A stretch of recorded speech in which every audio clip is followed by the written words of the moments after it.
Om Swastiastu. Assalamualaikum warahmatullahi wabarakatuh. Shalom, nama budaya. Kami dari kelompok 4 yang beranggotakan Gusti Ngurah Arya Saputra, Ikadek Budiase, dan Rosa Oflia Margaret Pengemanan.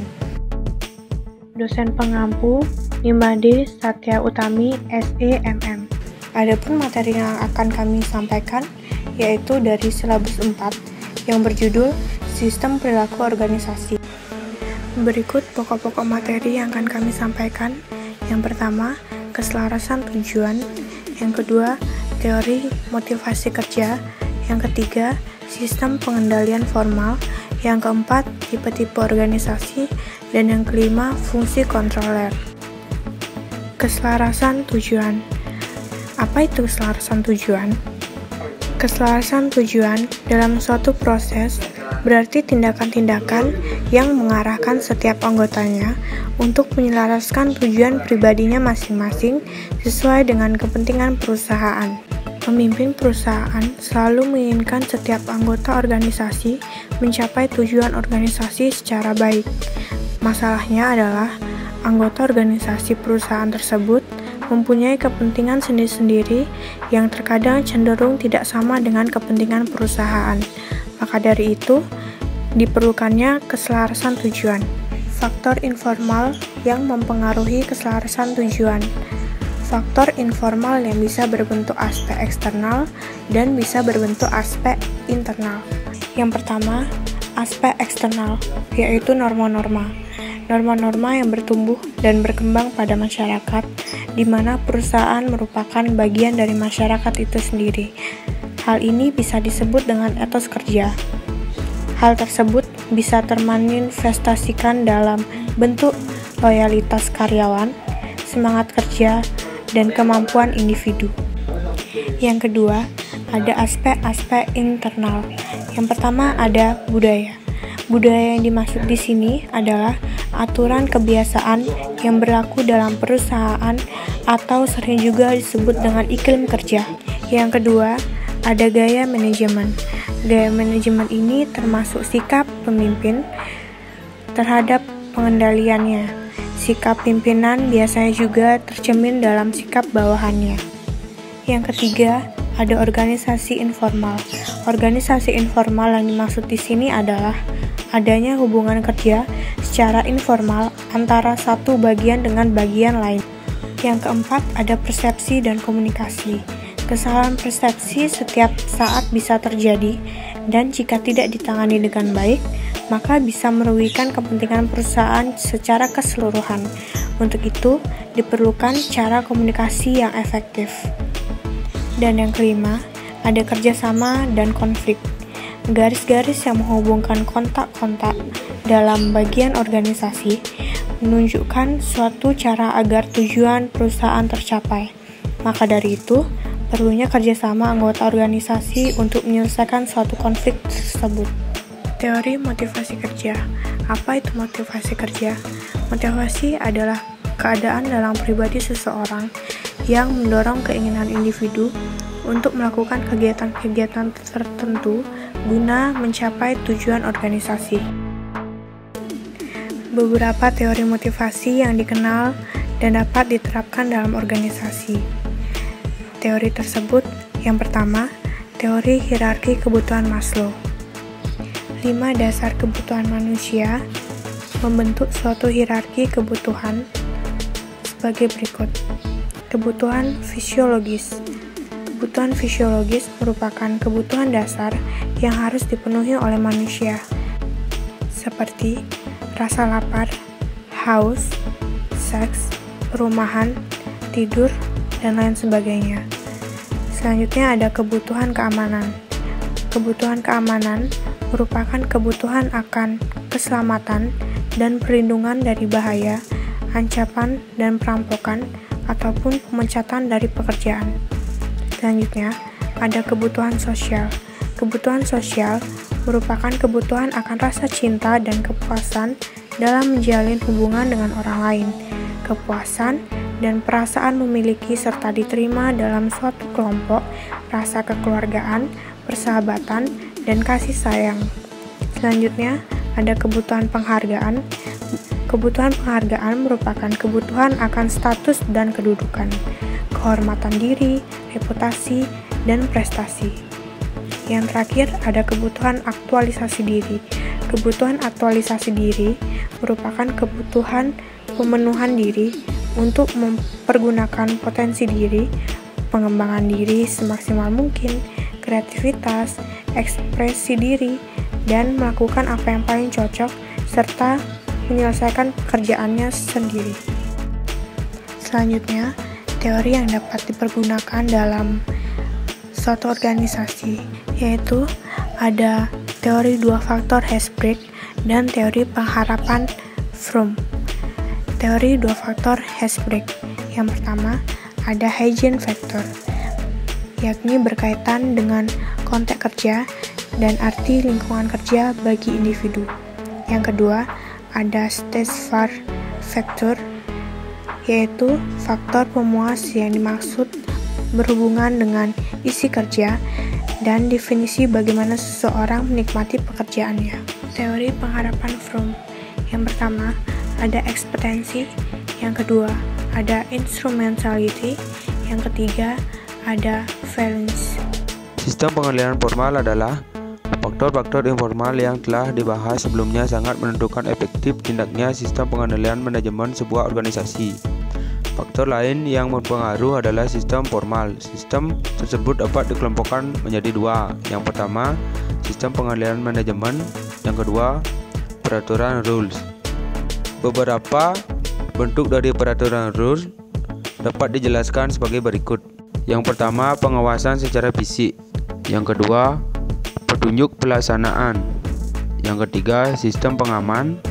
Dan yang terakhir, sistem pengendalian tugas.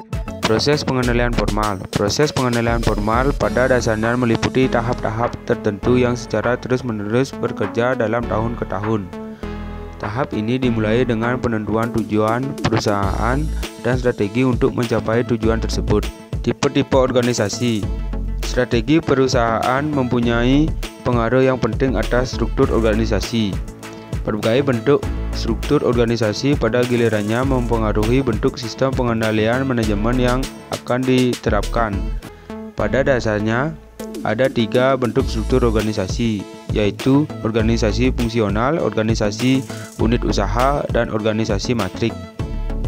Pertama, organisasi fungsional. Struktur fungsional membagi tugas sesuai keahlian masing-masing. Hal ini kontras dengan tugas manajer yang tidak mungkin mempunyai banyak keahlian sesuai fungsi yang diberikan. Seorang manajer pemasaran seharusnya membuat keputusan yang lebih dapat di bidang pemasaran. Begitu pula seorang manajer produksi berkonsentrasi di bidang produksi saja. Ini lebih baik daripada seorang memegang dua fungsi tersebut sekaligus, sehingga dapat dikatakan keuntungan organisasi fungsional ini adalah efisien.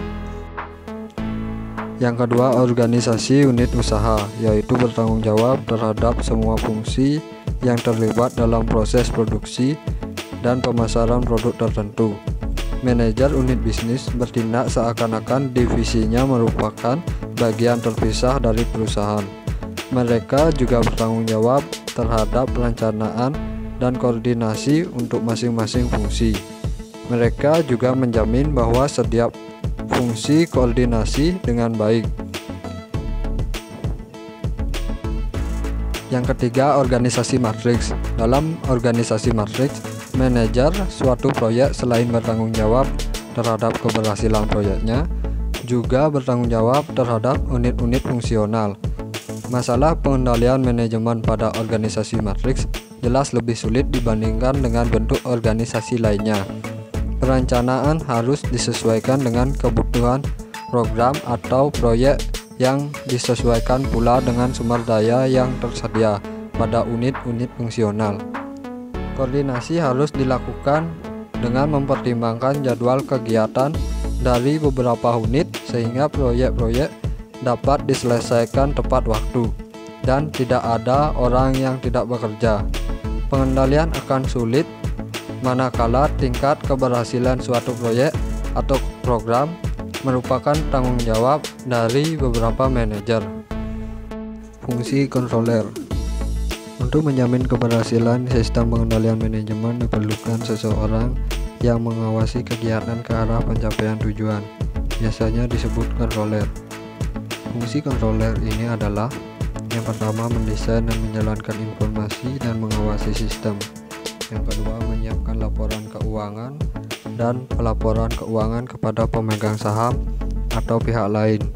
Yang ketiga, menyiapkan dan menganalisis prestasi dan membantu pimpinan untuk memahami laporan, menganalisis proposal anggaran dan program, mengkonsolidasikan rencana anggaran masing-masing bagian untuk dijadikan anggaran tahunan.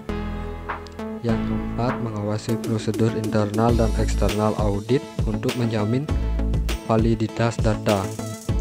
Yang terakhir, membantu pengembangan kemampuan masing-masing orang dengan cara pelatihan yang berhubungan dengan fungsi controller. Hubungan dengan organisasi lini. Fungsi pengawasan adalah fungsi staf. Walaupun controller biasanya bertanggung jawab atas desain dan operasi sistem, di mana informasi pengendalian tersebut dikumpulkan dan dilaporkan. Kegunaan informasi pada pengawasan sesungguhnya adalah tanggung jawab manajemen lini. Sebagai tambahan tanggung jawab dalam memproses informasi, controller juga bertanggung jawab atas pengembangan dan analisis ukuran pengendalian dan membuat rekomendasi atas tindakan yang diambil manajemen. Seorang controller tidak membuat atau menguatkan keputusan manajemen. Tanggung jawab atas pengawasan berjalan dari QO terus ke organisasi lini yang menguatkan informasi yang disediakan oleh controller, sehingga controller merupakan staf QO. Seorang controller membuat beberapa keputusan. Pada umumnya ada beberapa kebijakan yang diputuskan oleh manajemen lini. Misalnya, seorang anggota bagian controller memutuskan biaya yang layak atas biaya perjalanan dinas. Seorang manajer lini lebih suka tidak melibatkan pembicaraan soal biaya yang dihabiskan untuk biaya perjalanan dinas. Controller memainkan peran yang penting dalam menyiapkan rencana strategi dan anggaran. Juga, bagian controller pada dasarnya bertugas menganalisis laporan kinerja, menjamin laporan tersebut akurat, dan meminta perhatian manajer lini atas beberapa tindakan yang memerlukan perhatian. Untuk kegiatan seperti ini, controller bertindak hampir seperti manajer lini. Controller unit usaha. Controller unit usaha mempunyai loyalitas yang terbagi. Di satu pihak, mereka mempunyai kewajiban terhadap controller perusahaan yang bertanggung jawab atas keseluruhan sistem pengendalian. Di lain pihak, mereka memiliki kewajiban terhadap manajer unit usaha karena controller bertanggung jawab untuk membantu manajer unit usaha. Di beberapa perusahaan, controller unit usaha melaporkan pada manajer unit usaha. Hal ini berarti bahwa manajer umum unit usaha mempunyai kekuatan dalam hal sewa, pelatihan, transfer, kompensasi, promosi, dan memberhentikan controller unit usaha. Namun, input controller perusahaan tetap diperlukan dalam pengambilan keputusan seperti ini. Kesimpulannya adalah berbagai tujuan dikehendaki oleh suatu organisasi pada awal berdirinya. Pada perusahaan yang berorientasi laba, tingkat keuntungan merupakan tujuan yang penting. Namun demikian, laba bukan merupakan tujuan satu-satunya, karena masih ada tujuan lain yang hendak dicapai, yaitu produktivitas, posisi pasar, sikap karyawan, dan lain-lain. Sedangkan pada organisasi nirlaba biasanya bertujuan menyelesaikan jasa. Tujuan-tujuan inilah yang akan dicapai perusahaan. Namun dalam pencapaiannya, kepentingan masing-masing anggota tetap perlu diperhatikan sehingga akan dicapai keselarasan tujuan. Dengan demikian, dalam sistem pengendalian manajemen harus mengupayakan keselarasan tujuan anggota, organisasi, dan tujuan organisasi itu sendiri. Sebagai tambahan dalam sistem pengendalian manajemen, ada aturan, pedoman, dan prosedur yang membantu dalam proses pengendalian. Perusahaan juga memilih beberapa bentuk struktur organisasi berdasarkan fungsi, unit usaha, atau matriks. Pilihan yang tepat akan mempengaruhi desain sistem pengendalian manajemen organisasi bersangkutan. Kontroler bertanggung jawab pada desain dan operasi sistem pengendalian, tapi sebagai staf PO, ia tidak membuat keputusan manajemen.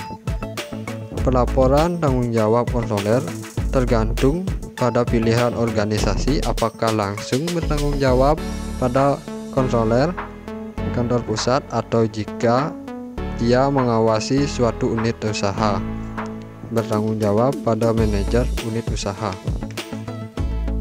Demikian materi yang dapat kami sampaikan mengenai silabus 4 yang berjudul Sistem Perilaku Organisasi.